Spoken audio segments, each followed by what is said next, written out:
কি মা পার্বতী এই সময়ে আমার রাজসভায় আগমন কেন?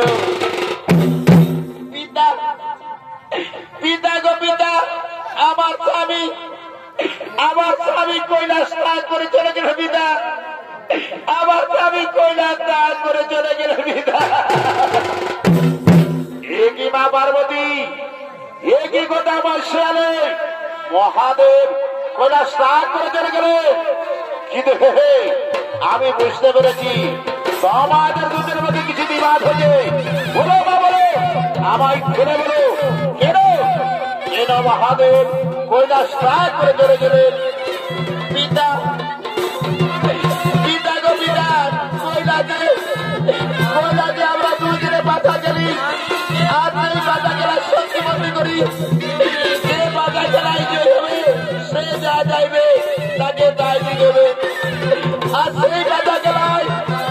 সেই বাধা গেলায় আমি হয়ে যাই, তাই আমি স্বামীর কাছে দিলাম তার মস্তকে চন্দ্র কৈলাসের উপর ওনারাদের রুদ্রাক্ষ মালা।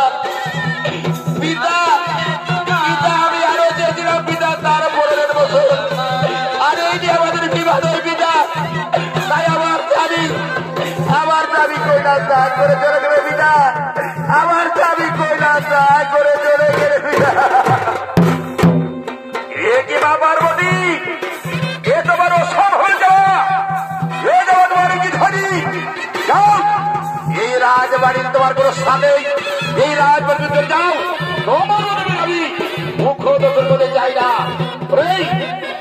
আমার মন্ত্রী সেনা ছেড়ে যাও, এই পার্বতীকে এই পার্বতীর আসরকে এই আসরকে পিতাই তো করে দাও। দাঁড়া দাঁড়া পিতা, আমায় পিতারিত করতে হবে না পিতা, আমি চলে যাচ্ছি পিতা। তাই যাবার সময় আমি বলে যাই পিতা, এই পার্বতী যতদিনে বেঁচে থাকবে পিতা, এই হিমালয় পর্বতে আমি তোমার মুখ দখল করতে আসবো না পিতা, এই হিমালয় পর্বতে আমি তোমার মুখ দখল করবো পিতা,